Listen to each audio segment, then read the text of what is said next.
여호수아 13강 한계를 돌파하라 5번째 시간을 갖겠습니다. 단락 1번에 아이성을 정탐한 자는 여리고 전쟁에서 약 200만 명의 사람들이 7일 동안 도는 것을 수고스러운 일로 보았으며 하나님께 아이성을 어떻게 정복할 것인지를 묻지 않았다. 자, 하나님의 뜻을 우리 인간적인 논리로 자꾸 해석을 하고 이게 맞냐? 이게 틀리냐? 라는 관점으로 하나님 앞에 가게 되어진다라고 하면은 우리는 하나님과 친밀한 관계를 맺을 수가 없습니다. 왜? 하나님은 우리의 이론을 뛰어넘으시는 분이십니다. 믿으십니까? 우리의 이론을 뛰어넘으시는 분이 하나님이시다. 그래서 초자연적인 하나님, 우리의 이론을 우리는 뛰어넘어야 합니다. 우리의 이론으로 하나님을 제한하면은 안 되는 것이죠. 그래서 믿음이 없는 사람들이 하나님의 말씀을 보게 되어졌을 때 어떠한 생각을 합니까? 아, 정말 이렇게 살아가는 것이 맞을까? 이거 너무 광신적으로 믿는 거 아니야? 라는 생각을 하게 할 수도 있는 것이죠. 그러나 우리가 하나님을 믿는 데 있어서 그 말씀을 의지하지 아니한다라고 하면은 하나님의 역사를 경험할 수가 없는 것입니다.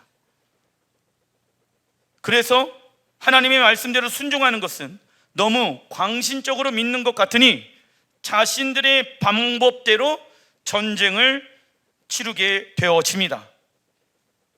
여호수아는 아이성 전투에서 패배한 후 옷을 찢고, 성경에 보게 되어지면 회개하게 되어졌을 때 옷을 찢고, 그리고 또 티끌과 죄를 뒤집어 쓰죠. 옷을 찢는 이유는 죽음을 의미하며, 티끌은 히브리 원어로 아파르인데 이 아파르의 뜻은 흙먼지를 뜻합니다. 여호수아가 회개하면서 옷을 찢는다는 것은 하나님, 내가 육신으로 살아갔던 나의 삶을 십자가에 죽입니다. 나는 어떠한 존재입니까? 티끌과 같은 존재입니다. 티끌은 무엇을 뜻한다? 흙먼지를 뜻한다. 흙먼지를 뒤집어 쓰면서 회개하기 시작합니다. 이렇게 회개하는 이유는 하나님이 계시지 않는 우리의 삶은 흙먼지처럼 가치 없고 허무하며 절망적인 상태 가운데 있는 것을 인정하는 행위라는 것이죠. 그래서 엎드리는 거예요. 땅이 코에 맞다. 하나님 앞에, 하나님, 나는 원래 흙먼지와 같이 무가치한 존재입니다. 여러분들, 흙먼지는요, 가치 있게 여기는 사람이 이 세상에 한 명도 없습니다. 그러나 하나님께서 그 흙먼지에다가 성령을 불어넣어 주셨죠. 그리고 생명이 되게 하셨죠. 그리고 아담을 창조하신 것입니다. 여호수아는 여리고 전투의 승리로 인해 자신이 흙먼지와 같은 존재라는 것을 잠깐 잊어버린 것입니다. 여호수아 8장 1절 같이 한번 읽어보겠습니다. 시작. 여호와께서 여호수아에게 이르시되 두려워하지 말라, 놀라지 말라, 군사를 다 거느리고 일어나 아이로 올라가라. 하나님은 일어나 아이성으로 다시 올라가라 말씀하고 계십니다.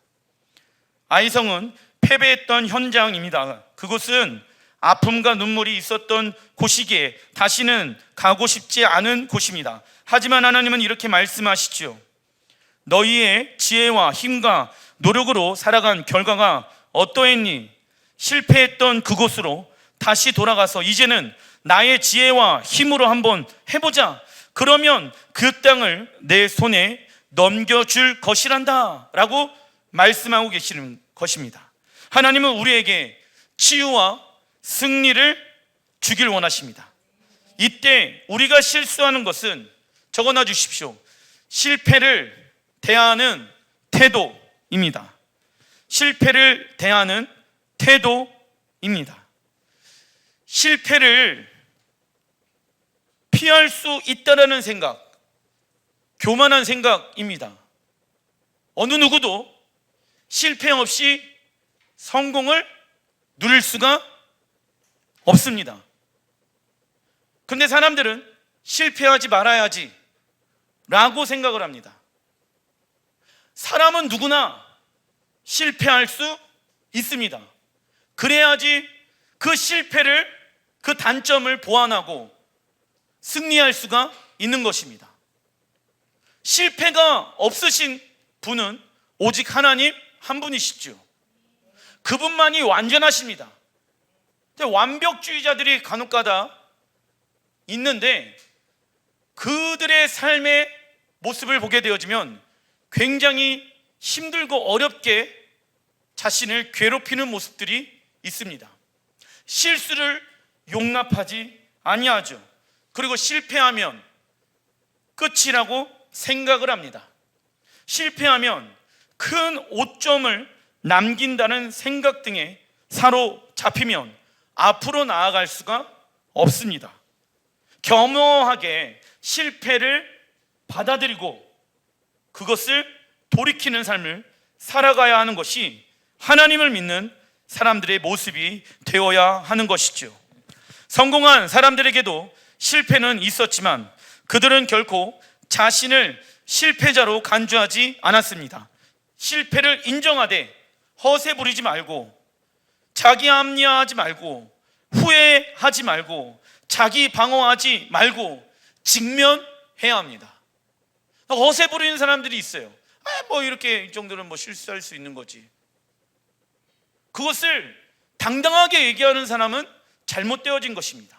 겸허하게, 겸손하게, 낮은 마음으로 내가 이러한 부분들을 다시는 실수하지 말아야지 라는 마음으로 우리는 받아들여야 하는 것이지요. 그리고 두려운 마음과 수치감과 무기력을 거절해야 합니다. 왜냐? 내가 노력하더라도 안 되는가 보다 얼만큼 노력해 보셨습니까? 노력이라는 기준이 각자가 서로가 다릅니다. 그러나 내가 최대한 하나님 앞에 충성하였고 열심히 노력했는데도 불구하고 내가 실패하였다라고 하면은 하나님 앞에 다시 나아갈 수가 있어요. 그런데 노력하지도 않고 기도하지도 않고 말씀 보지도 않으면서 어쩔 수 없다는 것은 변명인 것이죠. 회복은 무엇으로부터 오는 것입니까? 하나님으로부터 오는 것입니다. 여호수아 8장 1절 후반절 같이 한번 읽어보겠습니다. 시작. 군사를 다 거느리고 보라, 내가 아이 왕과 그의 백성과 그의 성읍과 그의 땅을 다 내 손에 넘겨 주었으니. 하나님은 3,000명만 아이성 전투에 참여하는 것이 아니라 하나님의 군사 모두를 정렬시켜 아이성 전투에 참여하라고 말씀하고 계십니다. 그리고 이스라엘이 잊고 있었던 약속의 땅, 하나님의 나라에 대한 언약의 말씀을 다시 상기시키시죠. 그 땅을 다 내 손에 넘겨줄 것이란다. 내가 너에게 약속한 그 땅을 다시 넘겨줄 것이란다. 그러니 보라, 내가 너희들을 통하여서 내가 싸우고 일하는 것을 봐라 라고 하나님이 말씀하고 계십니다. 그리고 이스라엘이 잊고 있었던 약속의 땅, 하나님의 나라에 대한 언약의 말씀을 상기시키며 앞으로 있게 될 승리를 선포하십니다. 하지만 사단은 환경과 물질의 어려움을 통하여 약속의 땅을 보지 못하게 하지요. 하나님은 여호수아에게 이 율법책 토라를 내 입에서 떠나지 말게 하며 주야로 묵상하라, 그 안에 기록된 말씀을 다 지켜 행하라, 그리하면 내 길이 평탄하게 되며 형통하게 될 것이라고 말씀하시지요. 그래서 우리는 실패하더라도 계속 하나님의 말씀을 묵상해야 합니다. 묵상이라는 히브리 원어의 뜻은요, 주의하다입니다. 우리가 무엇을 보고 무엇을 말하며 무엇을 느끼고 있는지 우리는 주의해야 합니다. 만약 우리가 보고 싶은 대로 보고 말하고 싶은 대로 말하고 느끼고 싶은 대로 느낀다라고 하면은 우리는 누구와 가까이 있는 것입니까? 사단과 너무 가까이 있는 것입니다. 그래서 말씀을 매일 주야로 묵상하는 이유는 내 영혼이 무엇하기 위해서? 주의하기 위해서. 내 말 가운데 혹시 사단의 말이 지금 나가고 있지 않은가? 내 생각에 혹시 사단의 생각 가운데 사로잡혀 있지 않은가? 내 감정이 혹시 사단이 주는 감정에 사로잡혀서 패배의식 가운데 있지 않는가? 하나님이 지금 일어나라, 아이성으로 나아가라 라고 말씀하고 계시는데 그 패배의식과 두려움 때문에 사로잡혀서 하나님의 말씀에 순종하지 못한다라고 하면은 우리는 안 되는 것이지요. 여호수아 8장 4절 같이 한번 읽어보겠습니다. 시작. 그들에게 명령하여 이르되 너희는 성읍 뒤로 가서 성읍을 향하여 매복하되. 아이성 전투에서 하나님의 전략은 매복입니다. 매복은 전쟁 중에서 적당한 곳에 몰래 숨어서 불시에 상대편을 습격하는 것이지요.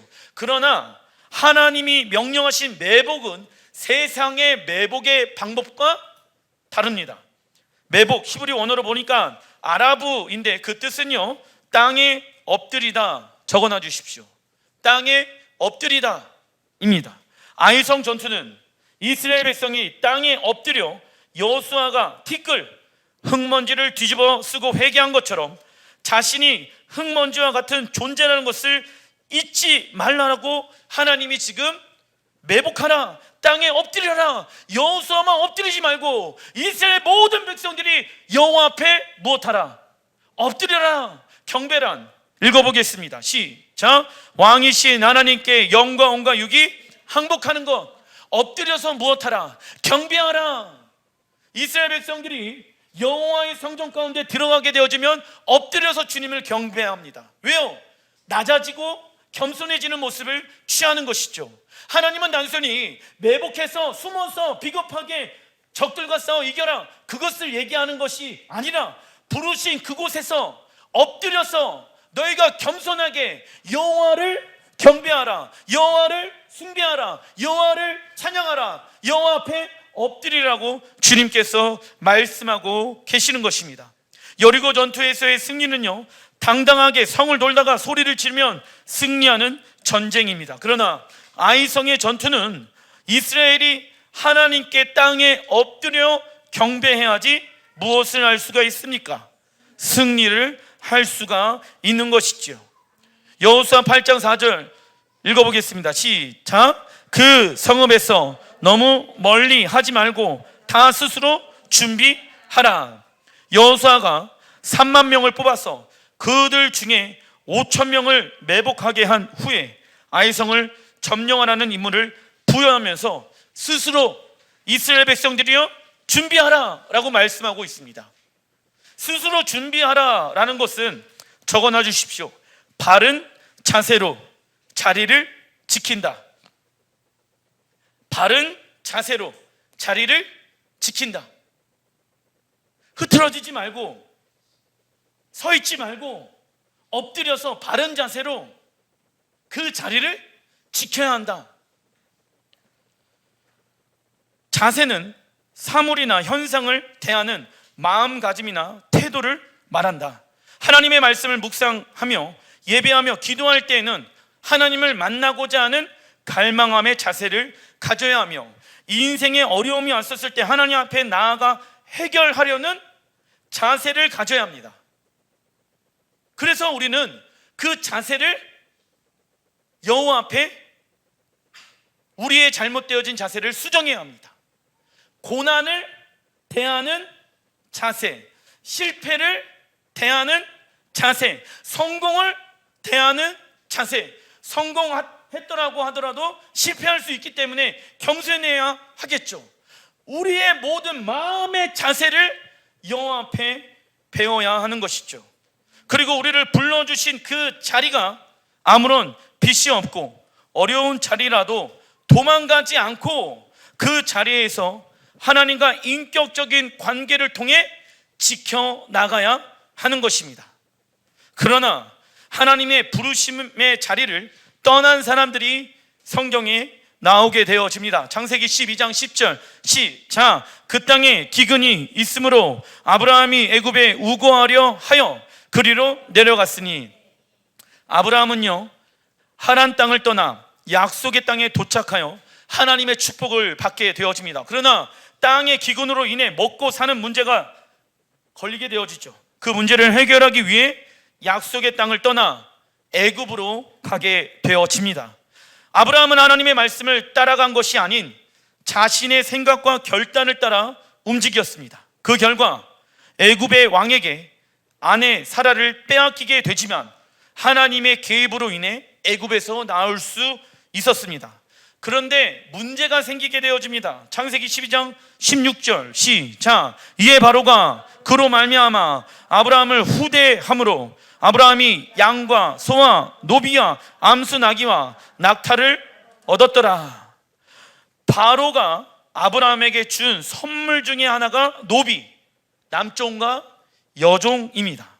유대 전승에 보게 되어지면 미드라시와 야살의 책에 따르면 여자의 종들 중에 누가 있었습니까?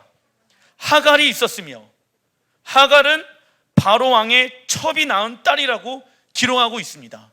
성경에는 기록되어지지 않았지만 성경의 역사를 또 기록한 유대인들의 미드라시 역사책에 보게 되어지면 하갈, 이 노비 중에 있었다라는 것이죠. 즉 바로가 자신의 딸을 아브라함에게 준 것입니다. 아브라함이 약속의 땅에서 바른 자세로 자리를 지키지 않은 결과 하갈은 아브라함의 첩이 되어 이스마엘을 출생하게 되었으며 지금의 이슬람 종교의 조상이 되었습니다. 하나님은 우리를 가정의 남편과 아내로 그리고 자녀로 불러주셨지요. 하지만 가정의 자리를 지키지를 못한 남편과 아내, 자식으로 인해 가정이 무너질 수도 있다는 것을 우리는 알아야 하는 것입니다. 바른 자세로 남편이, 아내가, 자녀들이 각자 해야 할 자세들이 있는 것이죠. 그런데 자녀가 부모를 경외하지 않고 부모가 자식을 계속 열받게 하면, 성경에 부모가 자식을 노하게 하지 말라라고 말씀하고 있죠. 계속 열받게 하면은 서로의 위치가 무너지게 되어지며 서로가 올바른 자세로 부모를, 자식을, 남편과 아내를 대하지 않게 되어집니다. 물론 어떠한 가정은 함께 살아가는 것이 너무 힘이 들고 괴로울 수 있다. 하지만 하나님께서 우리를 그 가정에 불러주셨다라는 믿음을 가지고 그 자리를 지켜야 하며 그 자리에서 오래 참고 인내하여 아름답고 풍성한 귀한 열매를 맺을 수가 있는 것입니다. 하나님의 때를 기다리며 자신의 자리를 지키며 최선을 다하는 것이 승리하는 삶의 비결인 것이죠. 믿음으로 하나님이 이 가정 가운데 나를 불러주셨다는 것을 믿는 사람들은 그 가정에 나를 통해 하나님의 행하실 일들이 있습니다. 학교 가운데 어려운 일이 생겼어요. 언제까지 도망만 칠 겁니까? 그 문제를 하나님은 해결하길 원하십니다. 무엇으로요? 믿음으로. 그래서 불러주신 그 자리 안에서 어떠한 관계가 중요한지 아십니까? 하나님과의 관계가 중요한 거예요. 그런데 그 자리를 자꾸 이탈하잖아요. 그러면 죄가 따라오게 시작합니다. 교회 안에서의 봉사원신, 내 자리도 동일한 것입니다. 힘들고 어렵죠. 그런데 하나님이 나를 불러주신 그 자리 안에서 올바른 자세로 내가 지금 여호와 앞에 행하고 있는가? 근데 대부분의 사람들은요, 공동체 가운데 어려운 일이 생겨요. 영혼들을 대하는 자세가 하나님의 말씀과 반대로 대합니다. 환경이 어려워요. 내 자리가 아닌 것 같다라고 생각합니다. 도망치려고 하죠. 피하려고 하죠. 그거는 올바른 자세의 모습이 아닙니다.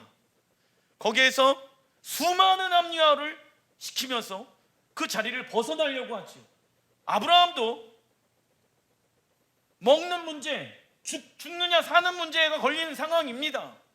그런데 애굽에 갈 수도 있는 건 아니겠습니까? 근데 그는 믿음의 사람이잖아요. 하란을 떠나서 갈대 우를 떠나서 하나님이 말씀하신 약속의 땅에 들어갔으면 그 자리를 올바른 자세로, 고난이 왔었을 때, 고난이란 하나님의 말씀에 순종함을 배우는 시간들을 가지면 되는 것입니다. 그런데 그 고난을 피하려고 그 자리를 피한다는 것은 하나님의 뜻을 어기게 되어지는 것을 말합니다. 그 결과 어떻게 되어집니까? 지금의 이슬람을 만들게 되어진 조상이 되어지는 건 아니겠습니까? 단락 2번 여호수아 8장 18절 시작. 여호수아가 여호와께서 여호수아에게 이르시되 내 손에 잡은 단창을 들어 아이를 가리키라. 내가 이 성읍을 내 손에 넘겨주리라. 여호수아가 그의 손에 잡은 단창을 들어 그 성읍을 가리키니 하나님은 아이성 전투를 시작하면서 계속해서 하나님의 전략을 알려주고 계십니다. 순종의 히브리 원어는 샤마, 그 뜻은 듣는 것을 말한다. 그래서 이제 쉐마 이스라엘, 이 단어와 샤마가 같은 어원에서 나오게 되어집니다. 즉 훈련, 순종의 훈련의 첫 시작은 무엇입니까? 하나님의 음성을 듣는 것입니다.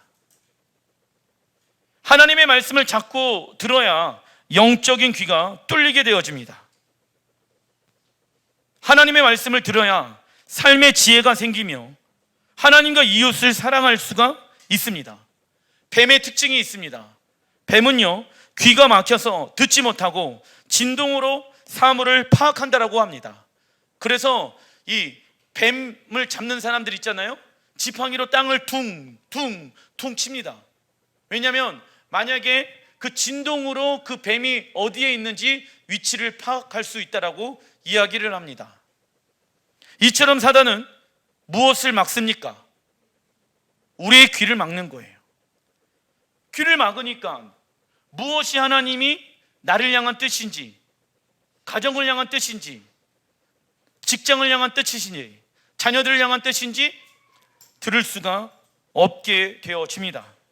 여호수아 8장 21절에 온 이스라엘이 그 복병이 성읍을 점령함과 성읍의 연기가 오름을 보고 다시 돌이켜 아이 사람들을 쳐 죽이고 복병도 성읍에서 나와 그들을 치며 그들이 이스라엘 중간에 든지라. 어떤 사람들은 이쪽에서, 어떤 사람은 저쪽에서 쳐 죽여서 한 사람도 남거나 도망하지 못하게 하였고 아이 왕을 사로잡아 여호수아 앞에 끌어왔더라.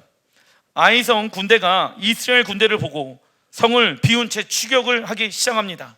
원래는 나가면 안 돼요. 전쟁이 일어나잖아요. 그러면 어느 쪽이 유리하냐면 성 안에 방어를 하는 사람들의 입장이 굉장히 더 유리합니다. 그런데 아이성의 전투에서 승리한 그 아이성 사람들은요, 자만함에 사로잡혀 있었습니다. 마치 이스라엘 백성들이 여리고 성에서 승리하게 되어졌을 때 얻게 되어지는 그 자만함 가운데 동일하게 있게 되어지는 것이죠. 눈앞에 보니까는 성에 있는 군대들이 다 쫓아가서 그 이스라엘 백성들을 따라가게 되어집니다. 이스라엘 백성들은 도망칩니다. 성 안에 비어있죠. 그때 매복하고 있었던 이스라엘 백성들이, 그 땅에서 하나님 앞에 머리를 숙여 경배하고 있었던 이스라엘 백성들이 아이성에 들어가서 아이성을 점령하게 되어집니다.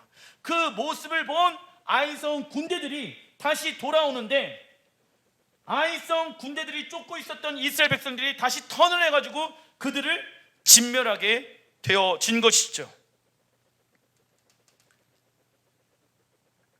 베델성에 달려오던 지원군 역시 5,000명의 매복에 의해 제압당합니다. 여호수아는 하나님이 주신 큰 계획 안에서 치밀하게 군사들을 배치하고 작전을 이끌었습니다. 이처럼 여리고 전투는 하나님께서 직접 성벽을 무너뜨렸으나 아이성 전투에서는 치밀한 군사 작전을 통해 함락시켰습니다. 그래서 31번의 전쟁 가운데 하나님이 초자연적인 역사를 몇 번 부분적으로 나타나시긴 했지만은 모든 전쟁은 이스라엘 백성들이 치르게 되어집니다. 이처럼 하나님이 주시는 승리의 방법은 매번 다르다.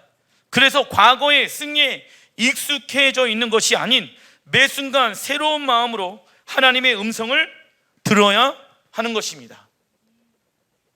이 정도는 내가 해결할 수 있어. 아니에요. 이 정도도 여호와 앞에 물어보는 시간들을 우리는 가져야 하는 것입니다. 그것을 뭐라고 얘기합니까? 자유의지를 여호와 앞에 드리는 것입니다. 여호수아 8장 26절 읽어보겠습니다. 시작. 아이 주민들을 진멸하여 바치기까지 여호수아가 단창을 잡아 든 손을 거두지 아니하였고, 하나님이 가나안 사람들을 진멸하라고 말씀하신 이유는 이스라엘이 그들의 신을 우상 숭배할 수 있으며 그들의 삶의 모습이 좋아 보일 수 있기 때문입니다. 그래서 하나님이 진멸하라 라고 말씀하고 계시죠. 예수와의 피로 말미암아 우리가 하나님 나라의 제사장이 되어졌잖아요. 그래서 우리의 모습을 보고 믿음이 없는 사람들이 우리의 모습을 따라가야 하도록 해야 하는 것입니다. 그게 우리를 불러주신 그 자리에서 바른 자세와 바른 마음의 가짐을 가지고 살아가는 거예요. 타협할 수가 없습니다. 어떻게 믿음이 있는 사람이 믿음이 없는 사람들의 말을 따라 움직일 수가 있겠습니까? 그러면 믿음이 없는 사람들이 세상 말을 얘기하면서 다 그러면 믿음이 있는 사람들이 타협해도 된다는 것을 얘기하는 건 아니겠습니까? 그런 일은 일어나면 안 된다. 그래서 하나님이 왜 아이성의 사람들을 그리고 또 가나안의 사람들 다 진멸하라 라고 말씀하신 이유가 있습니다. 첫 번째, 하나님은 눈에 보이지 않잖아요. 그런데 그들의 신은 눈에 보이잖아. 얼마나 멋있어 보여, 얼마나 부와 명예가 있는 것처럼 보여요. 그러니까 하나님이 말씀하시는 거예요. 우상 숭배를 너희들이 할 수 있으니까 진멸하라. 이스라엘이 결국 망하게 되어진 이유가 무엇입니까? 멸망하게 되어진 이유는 우상 숭배예요. 그리고 또 인간적인 입장에서 이스라엘이라는 나라를 잘 지키기 위해서는 더 이상 싸우면 안 되잖아. 주변에 있는 나라들과 동맹을 맺어야 되잖아. 그죠? 그러니까 동맹을 맺는 데 있어서 필요한 게 무엇입니까? 그 다른 나라의 왕의 딸을 데리고 오는 거야. 그런데 그 왕의 딸들이 무엇을 가지고 들어옵니까? 우상 숭배를 가지고 들어오게 되어집니다. 그러다 보니 예루살렘 성전에서 돼지 피로 제사를 드리게 되어지고 우상 숭배가 일어나게 되어지고 남창과 여창이 그 성전 안에서 성관계를 하면서 그 신을 예배하는 모습을 보고 있었던 이스라엘 백성들이 야, 너무 좋아 보이는데? 나의 성적인 욕구를 그 우상 숭배하면서 다 채울 수가 있는 것이고 나의 욕심을 다 채울 수가 있는 거예요. 그러니까 하나님이 아시는 것이죠. 진멸하라. 한 명도 남기지 말고 다 진멸하라. 하나님 너무 폭력적인 거 아닌가? 그 이유가 아니라는 것입니다. 이스라엘 백성들이 아이성의 사람들과 하나가 될 수 있었기에 조심하라 라고 말씀하고 계시는 것이죠. 거룩한 존재라는 것은 하나님께 특별한 존재라는 것을 의미합니다. 특별한 존재는 어떠한 삶이 요구되어집니까? 특별한 삶, 즉 세상의 말이 아니라 하나님의 말씀, 하나님의 말씀이 우리에게 있어서 특별한 거 아닙니까? 세상에 믿지 아니하는 사람들은 하나님의 말씀이 특별하다고 못 느낍니다. 그러나 그 하나님의 말씀을 특별하다 느끼는 사람들 누구입니까?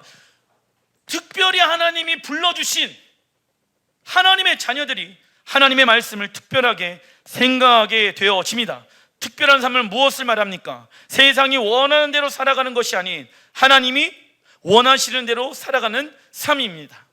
생명과 죽음은 섞일 수 없으며 죄와 의로움도 섞일 수 없으며 거룩한 것과 세속적인 것은 섞일 수 없습니다. 그러나 어떤 이들은 신앙생활을 무엇하게 평범하게 편안하게 세상 사람들이 하는 것 다 해가면서 신앙생활 하길 원하고 있습니다. 거룩의 반대는 무엇입니까? 평범하게 하는 것이죠. 여호수아는 전쟁이 끝나기 전까지 무엇을 단창을 손에 거두지 않았습니다. 이처럼 우리의 믿음의 선한 싸움은 영생을 취할 때까지, 구원이 완성되어질 때까지 우리는 싸워야 하는 것입니다. 디모데전서 6장 12절에 보게 되어지면 믿음의 싸움을 하라, 영생을 취하라 라고 말씀하고 있죠. 취하다, 헬라 원어로 에피람 바노마이, 이 뜻은요, 적어놔 주십시오. 반드시 붙잡고 있어야 하는 것, 반드시 붙잡고 있어야 하는 것. 바울은 디모데에게 예수야를 통해 구원을 얻었다고 안심하지 말라라고 말씀하고 있습니다. 믿음의 선한 싸움을 하지 않고 끝까지 예수야를 붙잡지 않고 있으면 무엇을 취할 수 없다, 영생을 취할 수 없다라고 성경은 말씀하고 있습니다. 사단은 우는 사자와 같이 우리를 실족해 하려고 계속 우리를 지켜보고 있습니다. 예수야를 믿는 순간부터 영적 전쟁은 시작되어지며 약속의 땅을 차지하기 위해서는 대적과 전쟁을 치루어야 합니다. 치열한 영적 전쟁을 통하여 우리의 기업인 하나님의 나라로 들어갈 수 있다는 것을 기억해야 합니다. 훈련 없이, 전쟁 없이, 희생 없이 기업을 받는 일은 없습니다.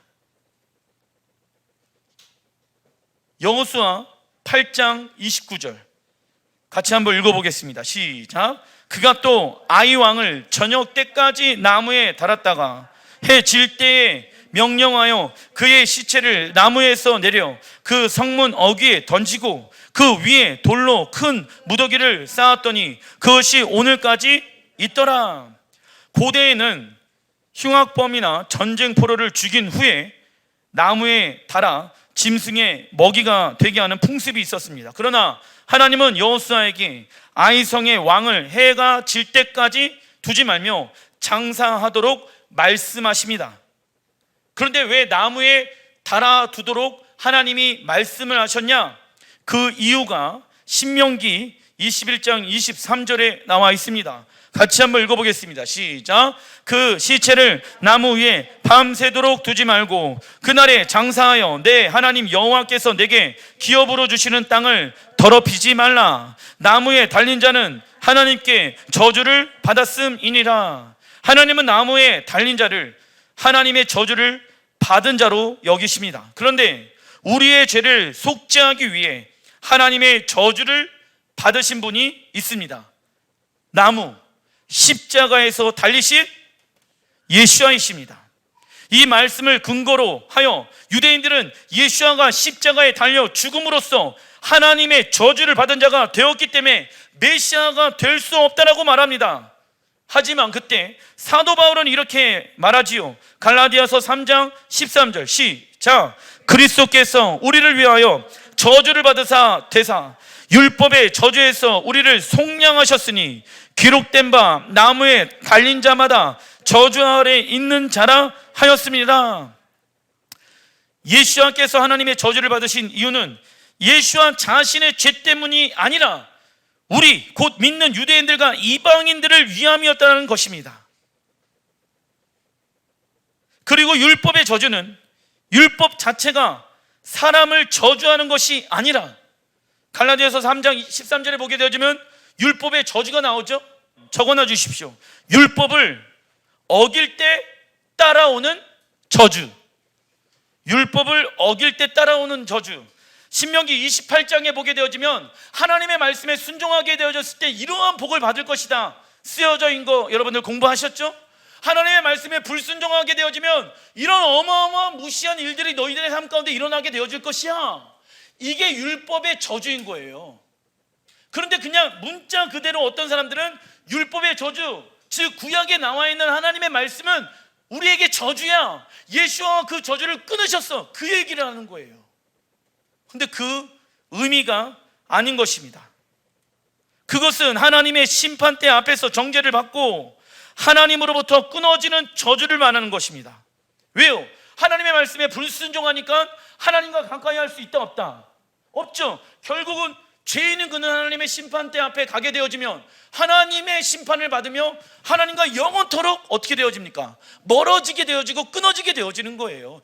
그게 율법의 저주인 거예요.